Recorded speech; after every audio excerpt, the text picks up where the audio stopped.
Tallinn viivväid piirille. Hukaitse liigup täiesti uudelle tasemelle. Kasohton toesti niin realne. Euroopa keskinen lennujaamon halvatud. Drooni rynnak. Voi luureoperatioon Kuidas Allians vastab. Kes rahastab soda skandaal Euroopa pealinnades. Kievis esitati toendid. Eli eelarve ragiseb liigestest kes saab rohkem. Ja miksi voib Eesti saada endalle liidusees ylivoimsa vastase. Selle minuutti koige ollullisem Eesti jauks. Tere tulemast Daily Update, et olla koigi synmustega kurssis. Ärge unustage tellida kanalit 24 Eesti. Yksi ainus drone ja yksi Saksamaa suurimaid lennujaamu jäi äkitselt seisma. München koges sisulliselt droonisokki. Koigepealt märgati mehitamata ohusoidukeid lennujaama lähedal seejärel aia juures ja hiljem ilmselt isegi lennujaama territoriumil. Pärast seda hakati lende järk-järgult peatama ning molemmat stardi- ja maandumisrajat suleti turvakaalut lustel täielikult. Tagajärjet tapasid lennuplaani kohe. 17 lendut tyhistati, veel 15 suunati ymber Stuttgarti, Nürnbergi, Viini ja Frankfurti. Reisijat pidid ööbima terminalides, neille anti välivuodid, tekid, joogid ja toit. Se ei ole ammu enam lihtsalt olukord, kus keegi lennujaama kõrval mingi mänguasia ohkun laseb. Se on uus Euroopa reaalsus, kus väike drone voi peatada hiiglasliku lennundusmasina. Droonid muutuvat yhä sakedamini probleemiksi mitte ainult rindel, vaid ka tsiviiltaristu jauks. Lennujaamat suletakse, lennut pööravat tagasi, inimesed magavat porrandal ja ametivoimut vaidlevat taas selle yle, kes piiks selliseid lennuvahendeid alla tulistamanin kus juokse piir julgeoleku ja kaose vahel. Mitä teie sellest arvate? Kirjuttage oma arvamus kindlasti alla kommentaaridesse ja tellige kanal et mitte millestki ilma jäädä. Kas Saksa ette votted olit seotud rynnakuga Kievi vastu Ukraina näitä sajakirja nikele, millest Venemaa oresnik tegelikult ehitatudon.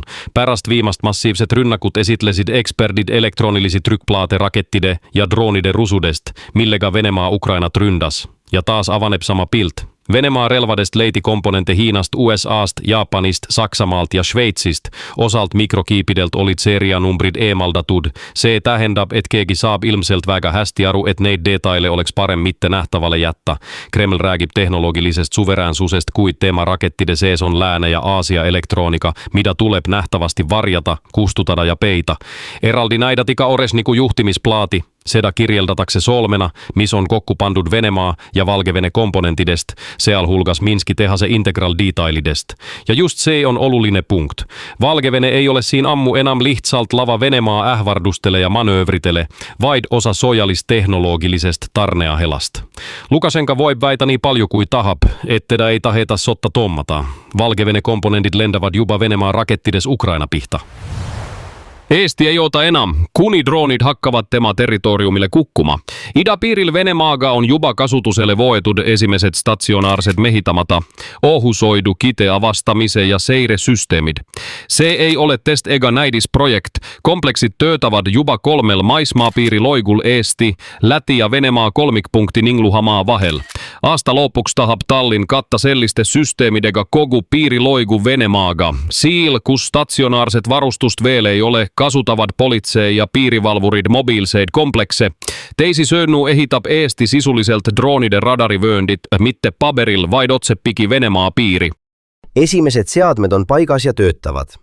Tegu on muidugi alles algusega. Liigume kogu Eestit katva droonivõrgu poole. Kuid see samm näitab, et eelnev ettevalmistustöö on vilja kandnud.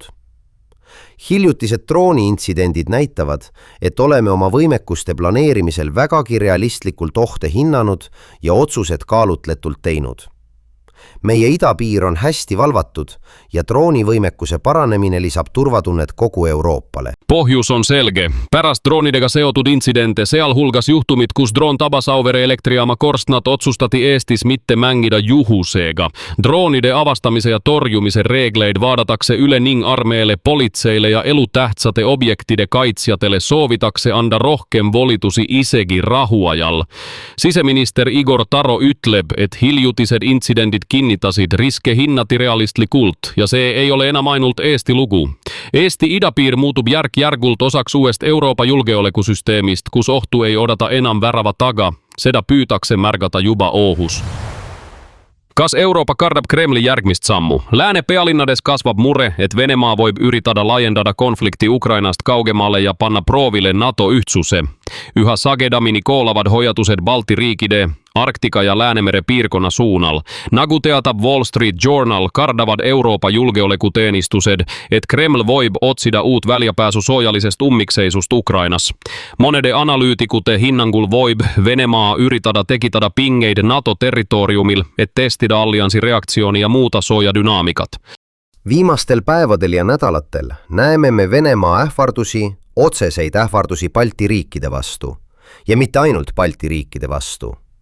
Ning me ei näe ühtegi muud võimalust oma poliitika tugevdamiseks. Seetõttu kehtestame rohkem sanktsioone ja suurendame majanduslikku survet.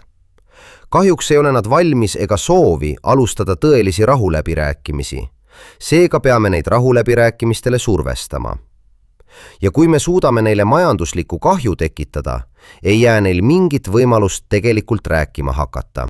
Voimalike riskisuundadena nimetatakse Balti riike Ruotsi ja Taanisaari Läänemeres ning Arktikat. Ärevust Euroopas voimendavat lisäksi USA:st tulevat signaalit, sealhulgas voimalik Amerikan sojallisen kohaloleku vähentäminen Euroopassa, samuti Donald Trumpin varasemmat avalduset NATO-kohta.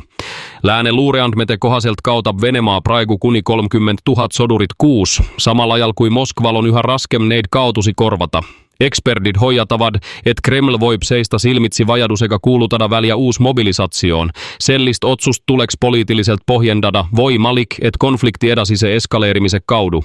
Samalla ajal rohutavat Euroopan ametnikud, että praegu ei ole märke Venemaa otsesteest ette valmistustest rynnakuks NATO-riikide vastu. Sellest huolimatta kasva pinge allianssi idatiiva ympär selgelt. Mistä ei arvate, kas Venemaa voiks yritada NATOt prooville panna väljäspuul Ukrainat? Eurooppa jatkaa relvastumist. Venemaalt lähtuva ohutottu liigub Norra nüüd Prantsusmaa tuumakaitsekilbi alla. Pärast Poolat ja Leedut on se kolmas riik, missellise sammu astub. Samalla ajal hoiatab sojandusanalyytik Frans Stefan Gadi oma US raamatus tungivalt Venemaa voimaliku rynnaku eest Balti riikidelle lähiaastatel. Eesti ei aruta enam kysymust, kas naisi tuleb ajateenistusse kutsuda, vaid kysymust, millal se muutub vältimatuks. RI andmetel koolab demograafilise languse ja ajateenistusealiste meeste arvu vähenemise. Tottu naiste kohustusliku teenistuse teema yhä sagedamini kui tulevainen realsus, mitte poliitillinen fantaasia. Praegu ei ole se seadus. Naiset saavat Eestis praegu teenida vabatahtlikult, kohustuslikku ajateenistust neille ei ole. Kuid arutelu ise on koonekas. Venemaaga piirnev riik vaatab demografiat sooda Ukrainas ja kasvavaid riske piirkonnas, ning moistab, et senine armee komplekteerimisen mudel ei pruugi tulevase koormusega lihtsalt toimet tulla. Samal ajal tugevdab Tallinn juba kogu siseturvallisuuse systeemi. Eesti paigutab idapiirille droonide avastamisen vahendeid, muudab mehitamata ohusöidukitele vastutekevuse reegleid, laajendab politsei, eriteenistuste, objektikaitse, kaitsevää ja kaitseliidu volitusi. Teisisönu ei ole jut yhest reformist ega yhest ärevast uudisest. Eesti kujundab riiki järgult ympär uue realsuse järgi, kus Venemaa korval asu väike riik peab olema valmis kiiremini, karmimalt ja laajemalt kuin varem. Elle räägib Venemaa tegevusest yhä karmimalt. Kaja Kallas ütleb otse, Moskval puudub tegelik rahutahe, kuigi Venemaa positsioon on nork. Kuigi Venemaa on praegu keerullises soojallises, majanduslikus ja diplomaatilises olukorras, ei ole tema poolt nähdä reaalseid signaale valmisolekust sooda lopetada, hindas ELI korge esindaja Kaja Kallas briefingul pärast ELI liikmesriikide välisministrite mitteametlikku kohtumist Kyprosel. Euroopan liidu diplomaatiajuht rohutas samuti, että ELI liikmesriikidel on selles kysymyses yhine seisukoht. Ta juhtis tähelepanu eriti teravatele sonadele, mis puudutasid Venemaa ähvardusi Ukrainas viibivate välisdiplomaatide suhtes, nimetades seda sooja kuriteo avalikuks väljakuulutamiseksi. Kaja Kallas rohutas että Euroopan liit ei kavatse täitä neutraalse vahendaja rolli Ukraina ja Venemaa vahel, sesta seisab Kiievi ning omaenda julgeoleku puolel. ELI välisministrid arutasitka voimalike tulevaste kooneluste tingimusi Moskvaga. Peamiseksi tingimuseksi jääb tingimusteta relvarahu, mis, nagu rohutati, peab eelnema igasugustele rahuläbirääkimistele.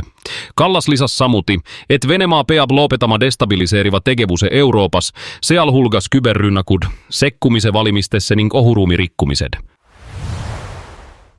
Ja sellega liigumme sisäturvallisuuden juuresta edasi väliapuolelle Ukrainassa.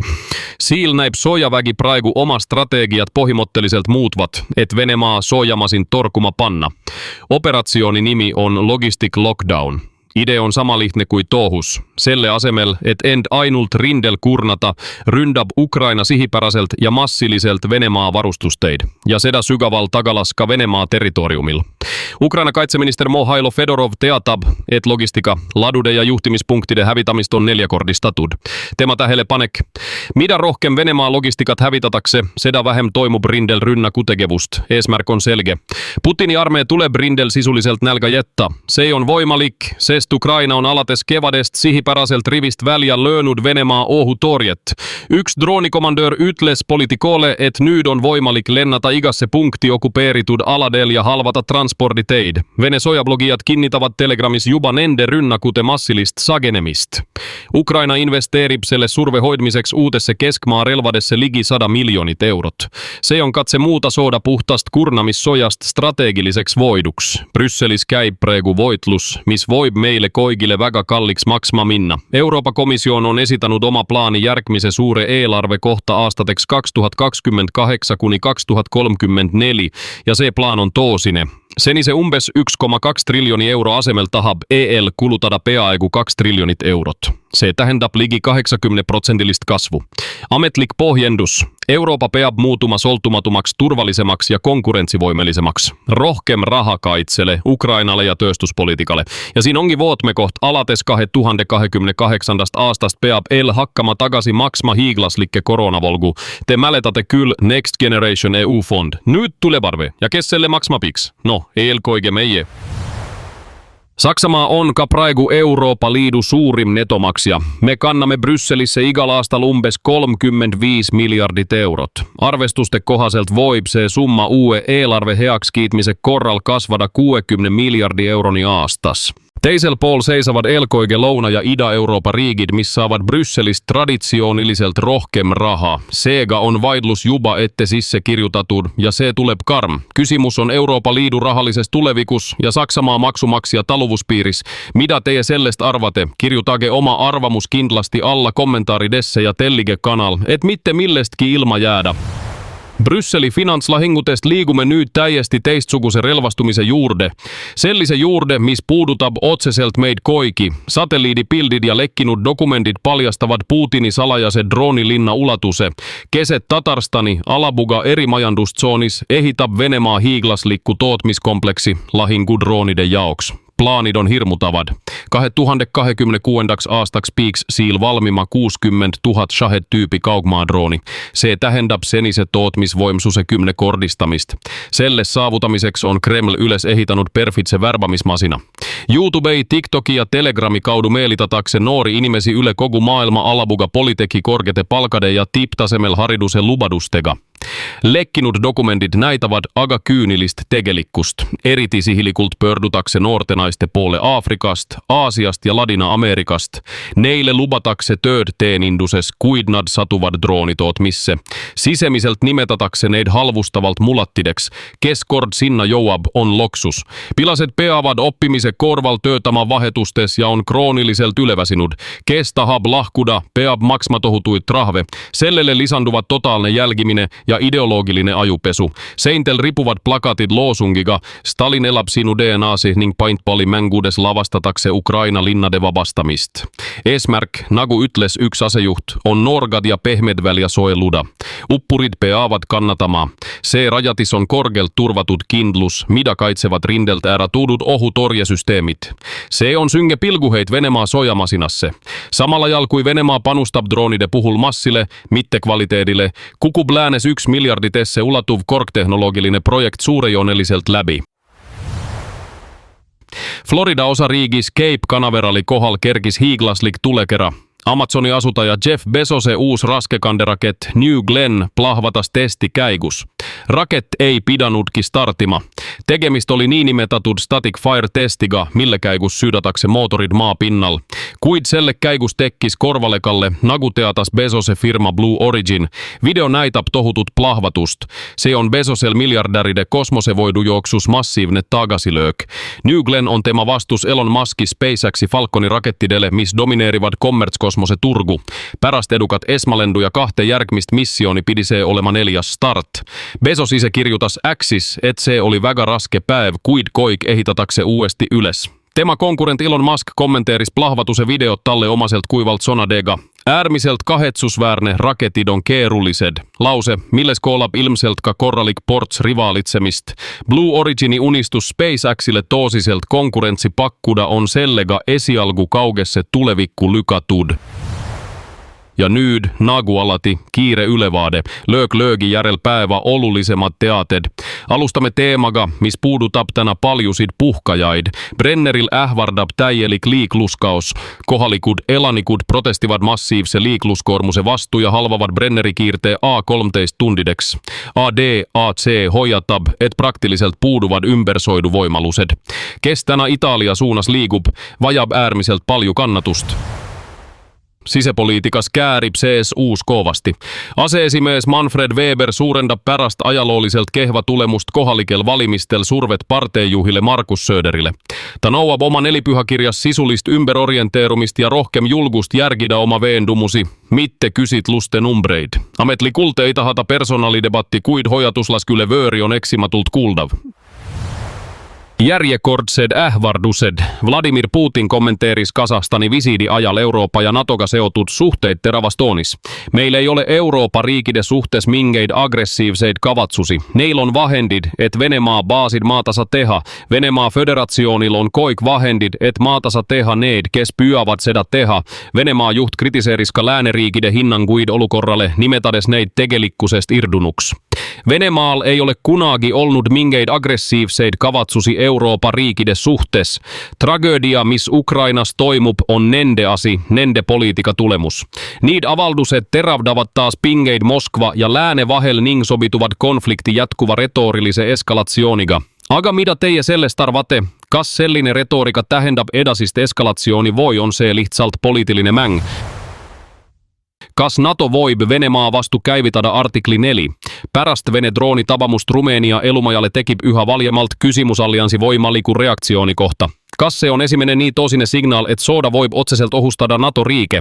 Rumeenia välisminister Oana Koju teatas, et NATO-artikkel 4 on yksi vahenditest, mida Bukarest kaalub pärast incidentti Vene drooniga miskukkus Gavatsi elumajalle. Artikkel 4 voimaldab liikmesriikidel alustada ametlikke konsultatsione olukorras, kus ohus on julgeolek, territoriaalinen terviklikkus voi poliittinen soltumatus. Kuigi se ei tähendä automaatselt sojallist tegevust, peetakse seda esimeseksi sammuks NATO-tosiseman reaktioni suunnassa. Rumeenia voimudon liitlasi olukorrast juba teavitanut ning president Niku Jordan teatas riikliku julgeoleku nõukogu kokkukutsumisest ja adekvaatsest reaktsioonist Venemaa suhtes. NATO syydistas Moskvat vastutustundetutes tegudes ning ekspertit hoiatavad, et järgmised incidentit voivat suurendada otsese vastasseisuriski Venemaa ja alliansi riikide vahel. NATO-ajaloos on artiklit 4 käivitatud vaid 9 korda muu hulgas pärast Venemaa täiemahullise sissetungi algust Ukrainassa 2022 aastal. Kas Rumeenia otsustab NATO-suhtes ametliku sammu astuda? Ja kas Eurooppa on valmis eskalatsioni uueksi etapiksi? USA kaalub voimalust jatkata rynnakuid Irani vastu, kui kokkulepet ei onnistu saavutada, teatas Pentagonin juht Pete Hegseth. Kas Lähis-ida seisab silmitsi järjekordse eskalatsionilainega. Hegseth roohutas, et Ühendriigid on täielikult valmis tegutsema ning neil on piirkonnas ja kogu maailmas olemas vajalikud joud. Tema soonul eelistab Washington endiselt diplomaatilist lahendust, kuid ei välistä jou kasutamist. Me oleme võimelised rünnakuid jätkama. Kui see on vajalik, oleme täielikult valmis. Meil on piisavalt reserve nii piirkonnas kui ka kogu maailmas. Seega oleme väga heas positsioonis. Tema soonul pyyab USA president Donald Trump saavutada kokkulepet, mis takistaks Iranil tuumarelva hankimist kirjeldades samalla ajal oma lähenemist kannatlikuna. Taustalla jatkuvat koonneluset voimalikun relvarahu pikendamisen ja edasisten läbirääkimiste yle, mis peaksid otsustama konflikti tuleviku. Kas se on diplomaatia kuristiku serval voi ette valmistus uueksi vastasseisuksi? Kuit ei taha enää millestki ilma jäädä, siis Tellige-kanal lylittäge te vittuskel sisse ja pange meille pöijäl yles. Se aitab meid tohutult. Jääge kriitilliseksi, jääge informerituks, homse kohtumisni, koike head.